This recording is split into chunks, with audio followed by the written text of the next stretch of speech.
রাব্বুল আলামিন পবিত্র কোরআনে কারিমের ভিতরে ইরশাদ করেন, ও দুনিয়ার মুসলমানেরা, এই পৃথিবীটাকে আমার আল্লাহ তৈরি করেছেন মুসলমানদের জন্য। জোরে কোন সুবহানাল্লাহ।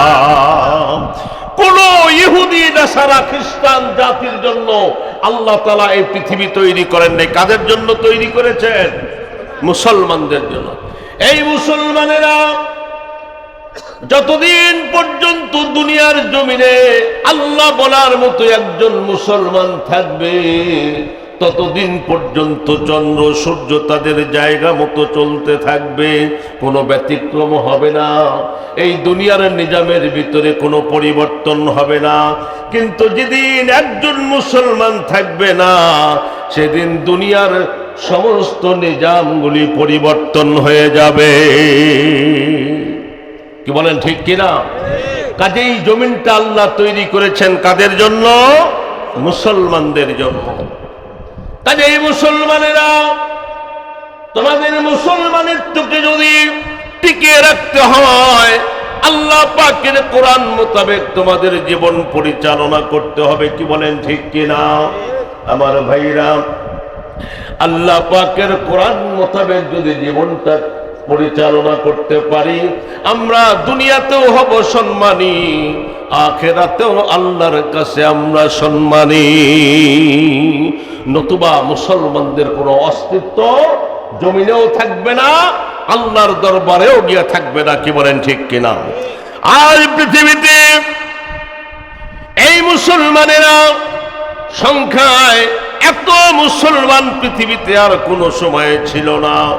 এখন যত সংখ্যায় রয়েছে, প্রায় 600 কোটি মানুষ পৃথিবীতে বাস করছে। কত কোটি?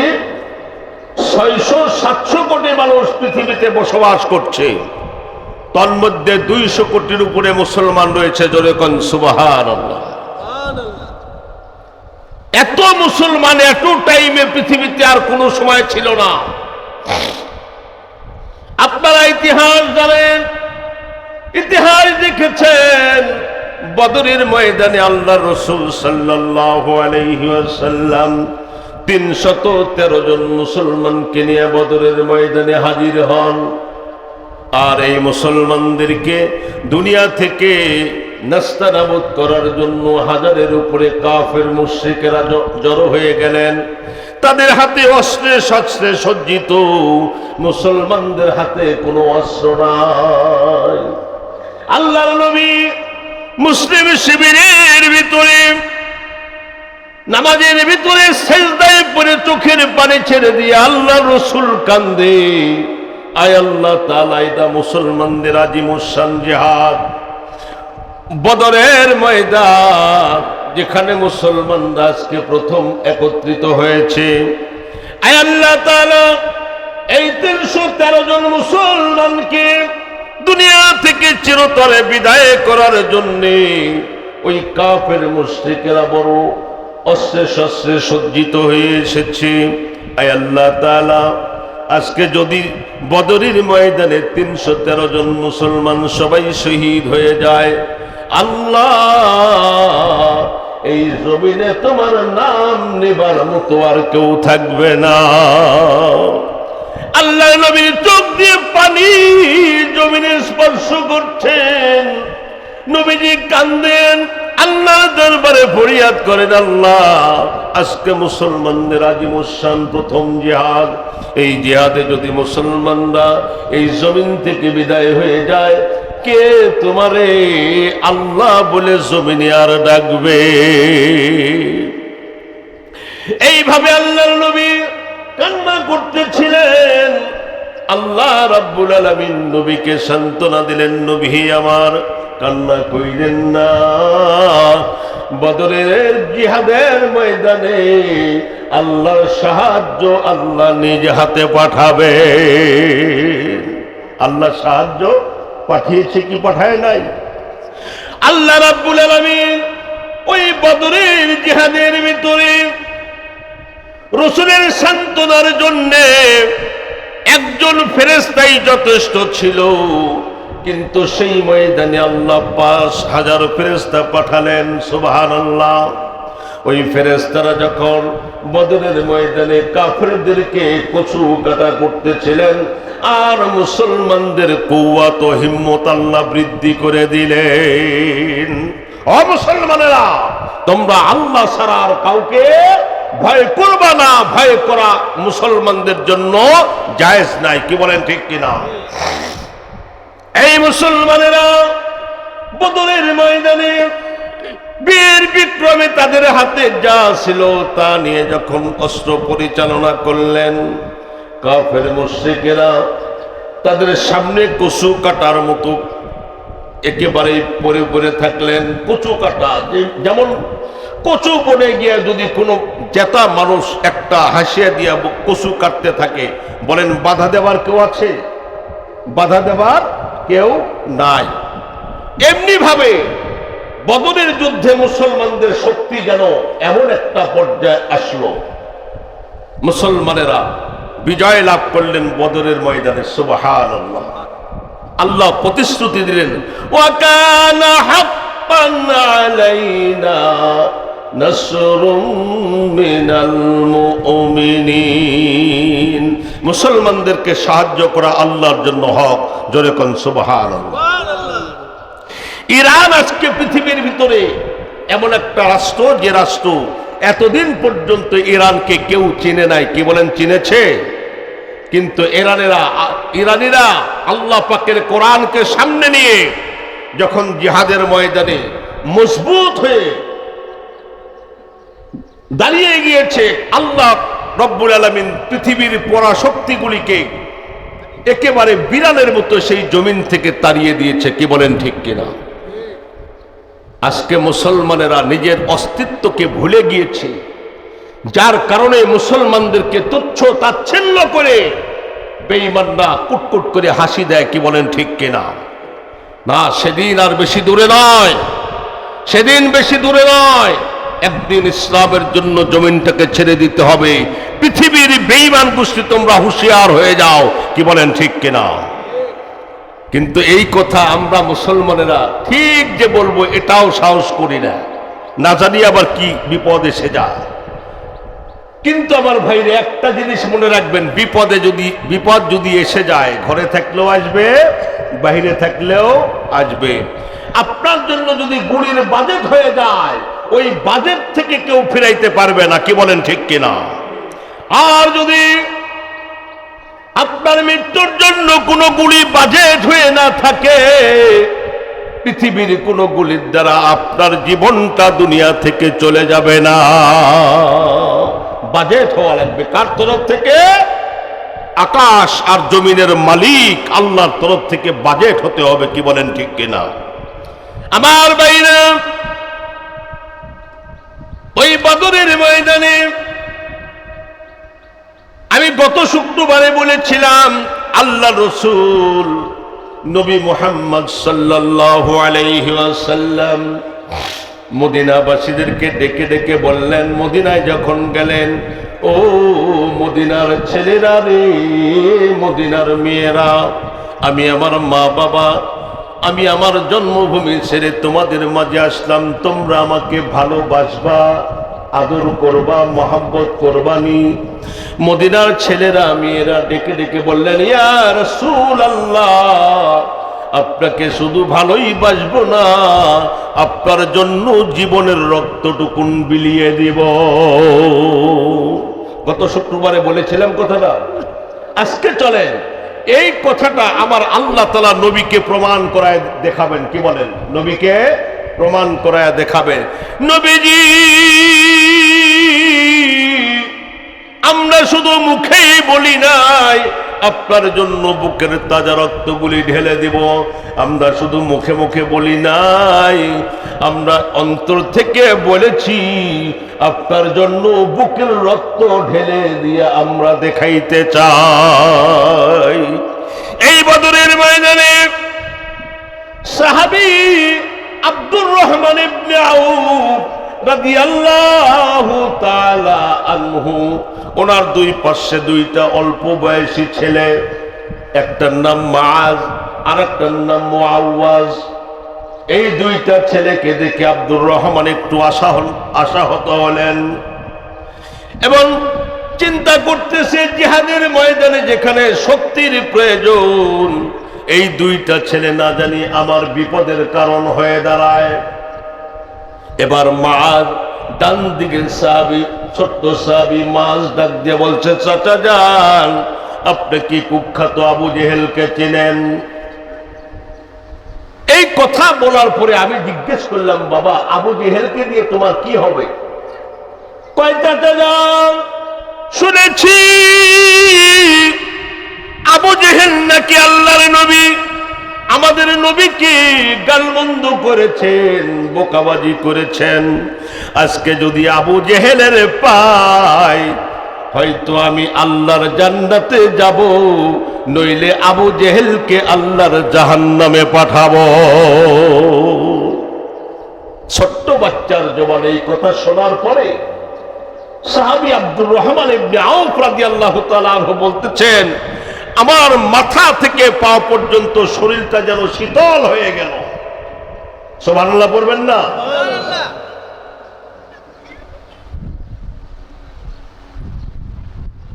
এরপরে মুআওয়াজ রাদিয়াল্লাহু তাআলা আনহু কিছুক্ষণ পরে ডাক দিয়ে কয়, চাচা আপনি কি আবু জাহেলকে চেনেন? বলে, বাবা কি কারণ? বলে, আবু জেহেল নাকি আমার নবীর গালমন্দ করেছে, বোকাবাজি করেছে। চাচা গো, আজকে যদি এই বদরের ময়দানে আবু জেহেলের পাই, আবু জেহেলকে জাহান্নামে পাঠাবো, নইলে আল্লাহর জান্নাতের পথ খোলা। এবার এই কথা শোনার পরে সাহাবী আব্দুর রহমান ইবনে আউফ রাদিয়াল্লাহু তাআলা আনহু, ওই যে দেখা যায় তোমাদের শিকার আবু জেহেল, ওই যে বড় একটা ঘোড়ার উপরে চড়া, আবু জেহেলের ঘোড়াটাও ছিল বড় ঘোড়া, মাতবরের ঘোড়া, মাতবরের মতোই। আবু জেহেল ওই ঘোড়ার উপরে চড়ে তার সেনাবাহিনীকে কমান্ডিং করতেছে, কিভাবে মুসলমানদেরকে ধ্বংস করা যায়। মক্কাবাসী কাফেরদের ওই জ্বালা যন্ত্রণায় হিজরত করিতে নবী মদিনাতে যায়। সুবহানাল্লাহ পড়েন। আল্লাহর নবী হিজরত করে যখন মদিনায় যাচ্ছিলেন, মদিনায় যাবার পথে আলীকে শোয়ায় রেখে গেলেন বিছানার ভিতরে। আলী, আমার বিছানার ভিতরে ঘুমিয়ে যাও। আলী কাঁদতেছে। নবীজি কয়, আলী কান্দ কেন? কয়, নবীজি আপনার বিছানার উপরে আমি ঘুমায় থাকবো, কাফের মুশরিকরা এসে আমাকে হত্যা করে ফেলবে। ওগো আল্লাহর নবী, আমি মারা যাব এই জন্য কান্দি না, শুধুমাত্র কান্দি আপনার মুবারক চেহারাখানা দেখা আমার চিরতরে বন্ধ হয়ে যাবে। আল্লাহর নবীকে, হযরতে আলীকে আল্লাহর নবী সান্ত্বনা দিলেন, আলী কান্না করো না, কান্না করো না রে আলী, তুমি শোনো আমার কথাগুলি। আমার কাছে মক্কার কাফেরদের অনেকগুলি আমানত আছে, এই আমানতগুলি তুমি তাদের হাতে পৌঁছায় দিবে। আল্লাহর নবী হিজরতের সময় এই কথাগুলি তার মনে আসছে। এবার এমনটি বলেন নাই যে মক্কার কাফিররা আমাকে মানতে পারল না, ওদের আমানতগুলি নিয়েই চলে যায়। আমাদের মতো চরিত্রের মুসলমান হলে আমরা কি আমানত দিয়ে যেতাম? কি বলেন? আমাদের মতো চরিত্রের মুসলমান হলে আমানত কি আমরা ফিরায় দিয়ে যেতাম? না, তোরা যখন থাকতে দিবি না, তোদের আমানতগুলি নিয়ে চলে যায়। আমরা তো এইটাই বুঝতাম। কি বলেন? আল্লাহ নবী আলীর কয়, আলী এদের আমানতগুলি তুমি পৌঁছায় দিবা, পৌঁছায় দিবার পর তুমি মদিনা গিয়ে আমার সঙ্গে দেখা করবা। এবার আলী দৃঢ় বিশ্বাস হয়ে গেল, না দুনিয়ার কোনো কাফের এই আলীকে আর কোনোদিন হত্যা করতে পারবে না। চিৎকার দিয়ে বলেন সুবহানাল্লাহ। কেন পারবে না? আল্লাহর নবী বলছে, আলী তুমি মদিনায় গিয়ে আমার সঙ্গে দেখা করবা। আল্লাহর নবীর কোনো কথা মিথ্যা হয় নাই, আর এও কথা মিথ্যা হতে পারে না। কি বলেন ঠিক কিনা? আমার ভাইরা, হযরত আলীর চেহারা উজ্জ্বল হয়ে যায়।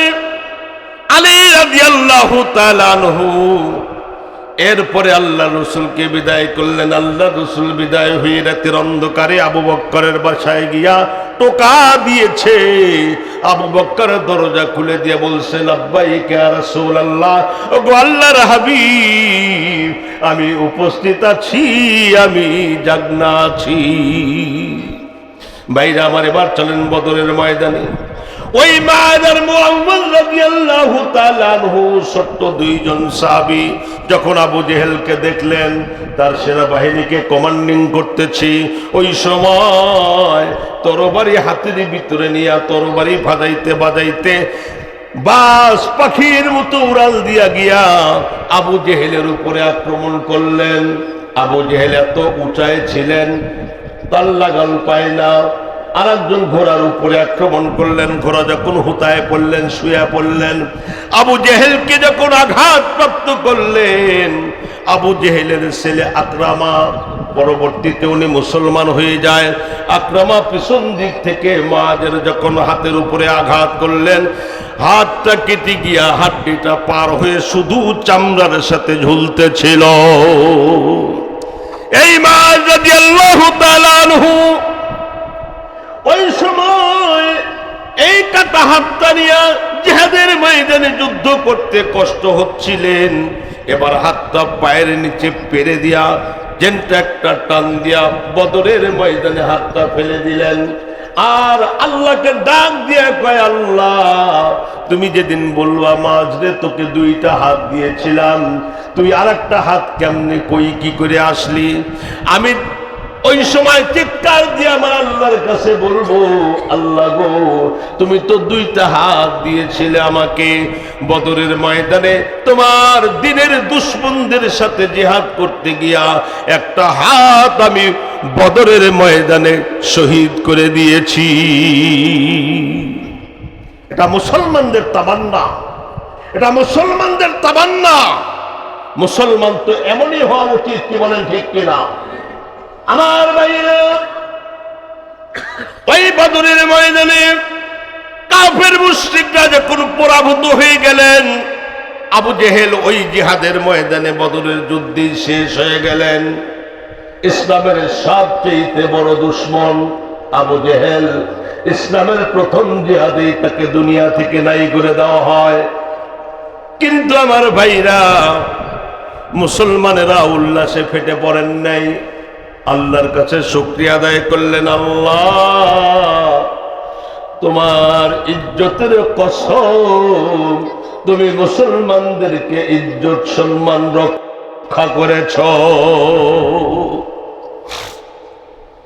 বাংলাদেশ স্বাধীন হওয়ার ইতিহাস তো আপনাদের কিছু সংখ্যক মানুষের জানা আছে, আর ম্যাক্সিমাম গুলির জানা নাই।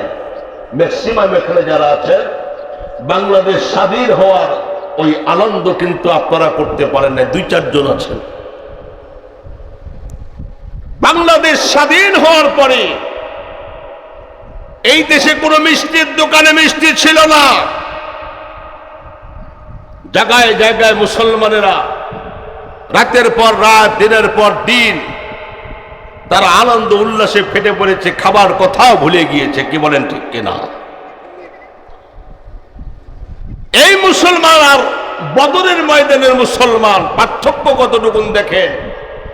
313 জন মুসলমান যখন হুঙ্কার দিয়েছে, 313 জন মুসলমানের হুঙ্কারে দুনিয়ার বেঈমানদের কলিজা কেঁপে উঠেছে।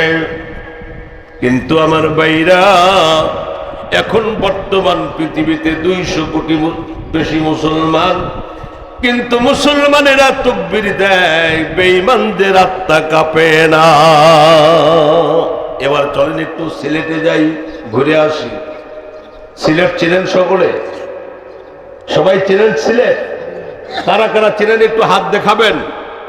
সিলেট যারা গিয়েছেন, মাশাআল্লাহ, অনেকেই গেছে, আবার অনেকে যান নাই। সিলেটে শাহজালাল ইয়ামানী রহমতুল্লাহ আলাইহি যখন আসলেন, আসার পরে সুরমা নদী পারাপারের যোগাযোগের সব ব্যবস্থা বন্ধ করে দিলেন। কেনা? রাজা গুরু গোবিন্দ। রাজা গুরু গোবিন্দ। আল্লাহর ফকির জালালউদ্দিন শাহজালাল ইয়ামানি রহমতুল্লাহ আলাইহি, উনি পার হয়ে সিলেটের পুণ্যভূমিতে আসুক, রাজা গুরু গোবিন্দ সেটা চায় না। চেয়েছিল? চায় নাই। এখন রাজা গুরু গোবিন্দ তাকে আসতে দেবে না, সমস্ত যোগাযোগ পথ বন্ধ করে দিল। আল্লাহর ফকির কি চুপচাপ বসে থাকবে ওই পার? আল্লাহর ফকির হযরত শাহজালাল ইয়ামানি রহমতুল্লাহ আলাইহি সুরমা নদীর কিনারে এসে 2 রাকাত নামাজ আদায় করলেন। কয় রাকাত? 2 রাকাত নামাজ আদায় করলেন। চামড়ার একটা জায়নামাজ তার কাছে ছিল, জায়নামাজটা নদীর পানিতে বিছায় দিলেন। ও আমার ভক্তেরা, তোমরা এই জায়নামাজের কাছে যাও, একটা পাড়া উঠায় দাও। পাড়া উঠাইয়া দেয়, জায়নামাজ নড়েও না, চড়েও না। আমি ইতিহাস বলতেছি, ঠিক না অঠিক এটা আপনারা বলবেন। এরপরে যখন 2টা পাড়া উঠাই দিলেন, বিসমিল্লাহি মাজরিহা ওয়া মুরসাহা ইন্না রাব্বি লাগফুরুর রহিম। দোয়া পরে যখন আল্লাহর বান্দা জায়নামাজের উপর উঠলেন, জায়নামাজ হেলেও না, জায়নামাজ দুলেও না, পানিও উঠে না। সুবহানাল্লাহ কইবেন না? আপনি একটা জায়নামাজ বিছায় উঠে দেখেন না, ভুস করে ডুবে যাইবেন, কোনো সন্দেহ নেই। আছে? শাহজালালের জায়নামাজ ডুবেও না, পানিও উঠে না। বিনা কলে হাওয়ায় চলে তখ্তে সুলাইমান, শহুরে পয়গম্বর আলাইহিস সালাম। সুলাইমান নবীর যে জাহাজটা চলতো, তখ্ত চলতো হাওয়ায়, ওর কোন ইঞ্জিন ছিল? বিনা কলে হাওয়ায় চলে তখ্তে সুলাইমান। শাহজালালের সেই জায়নামাজের ভিতরে কোনো ইঞ্জিন নাই। আল্লাহর কুদরতে শাহজালালের সেই জায়নামাজ সুরমা নদী এপার থেকে ওপার পর্যন্ত একা একাই যাতায়াত শুরু করে দিলেন। সবাই পার হয়ে গেলেন। পার হয়ে যাওয়ার পরে এখন শাহজালাল ইয়ামানি রহমতুল্লাহ আলাইহি বলল, যার কোনোদিন আসরের নামাজের সুন্নত কাজা হয় নাই, সে ব্যক্তি আজান দাও। একটা আজানের ধ্বনিতে আমার ভাইরা, রাজা গুরু গোবিন্দের সেই বিল্ডিং, সেই ইটগুলি, সেই প্রাচীরগুলি সব ভূমিকম্প শুরু হয়ে যায়। ভূমিকম্পে কাঁপতে কাঁপতে তার বিল্ডিং গুলি জমিনের ভিতরে সব গুড়িয়ে পড়ে যায়। ওখানে কি কোনো মেশিন গান লেগেছিল? ওখানে কোনো কামান, স্তূপ কামান লেগেছিল? ওখানে কোনো মারণাস্ত্র লাগে নাই। আজানের ধ্বনিতে এমন এক মারণাস্ত্র ছিল যে আজানের ধ্বনিতে তার বিল্ডিং গুলি সব ধ্বংস হয়ে যায়। জোরে কোন ঠিক কিনা? কাজে আমার ভাইরা, সেই ভূমিকম্প আসতেছে। আপনারা রেডি তো ইনশাআল্লাহ? সেই ভূমিকম্পই কিন্তু আসতেছে, একটু সাবধান। আমি আপনাদের কাছে এই কথাটাই বলতে চাই, আল মসজিদু বাইতুল্লাহ, মসজিদ কার ঘর? আপনাদের আওয়াজ মনে হয় রোজা রাখছেন। মসজিদ কার ঘর আবার বলেন? আপনাদের আওয়াজে তো আমি খুব ভয় পেয়ে যাই ভাই। আরেকটা বার বলবো, মসজিদ কার ঘর? আওয়াজ তো এরকম হওয়া উচিত, কি বলেন?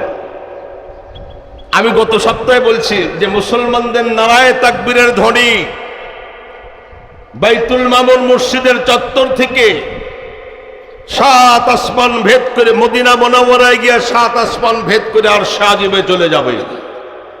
আপনারা কিন্তু সেদিন রাজি ছিলেন। ওই তাকবীরটা কি দেওয়া হয়েছিল নাকি হয় নাই? গত শুক্রবারে সেই তাকবীরটা দিয়েছিলাম নাকি দেই নাই? দেওয়া হয় নাই। মনে আছে আপনাদের? আমার কিন্তু মনে থাকে এগুলি। এখন আসেন, সেই একটা তাকবীর আজকে দিতে চাই। রাজি আছি সবাই? ওই তাকবীরের দাম কিন্তু 1 লক্ষ টাকা। গত সপ্তাহে বলেছিলাম, এ সপ্তাহে বলছি, ওই তাকবীরের দাম কত? 1,00,000 টাকা। আল্লাহর কোন একজন বান্দা তার মনটাকে আগে বোঝান, মনটাকে আগে ঘামান। আল্লাহর ঘরে দিচ্ছে, আমি কার ঘরে দিতেছি? এখন কইতে পারেন হুজুর আমরা তো আগে পরে দিতেই আসি আর দিতেই থাকবো। আমি সেটা বলি নাই, আপনি দিতে আসেন আর দিতেই থাকবেন, আল্লাহ আপনাকে দিতে আসে আর দিতেই থাকবে নাকি? এখন মনটাকে একটু বোঝায়, মনটাকে একটু নরম করে, কাদার মতো নরম করে এক ভাই দাঁড়িয়ে বুক ফোড়ায় বলুন, হুজুর আমি আল্লাহর ঘরের জন্য 1,00,000 টাকা দেব ইনশাআল্লাহ। দেখি হিম্মতটা কার বেশি? যুবকদের বেশি না বুড়াদের বেশি? বুড়ারে বুড়া কই আবার রাগ করেন না, পায়ে ধরে বলে রাগ করেন না ভাইরা, তার কারণ আল্লাহ রাসূল বলেছেন বুড়া মানুষ তো বেহেশতেই যাইব না, বুড়া মানুষ বেহেশতেই যাইব না। আর রাসূল এই কথাটা বলার পরে বুড়ারা খালি কান্দে আর চোখ মুছে। সাহাবীরা কয় রাসূল কি কথা বললো? বুড়ারা কান্দে আর রাসূল মিঠে মিঠে হাসে। ইয়া রাসূলুল্লাহ রহস্য তো বুঝলাম না। আল্লাহ নবী কয় সাহাবীরা শুনে রাখো, বুড়া মানুষগুলি যখন জান্নাতে যাবে তারা বুড়া থাকবে না, তারা জওয়ান হয়ে যাবে। সুবহানাল্লাহ কইবেন না? এই বুড়ারা তো পার্সোনাল ভাবে সুবহানাল্লাহ কোয়া উচিত। একটু জোরে কোন সুবহানাল্লাহ। বুড়া মানুষরাও জান্নাতে যাবে, তবে বুড়া থেকে যাবে না, জওয়ান হয়ে যাবে। এই যে কাজে